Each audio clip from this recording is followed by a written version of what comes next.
Welcome back with another video. In this video, I will tell you about how to show or hide the notch display cutout in Vivo Y03.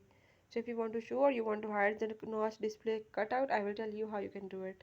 You have to follow all the steps, watch complete video, and if you are new to my channel, don't forget to subscribe it. For further detail, now let's watch the video.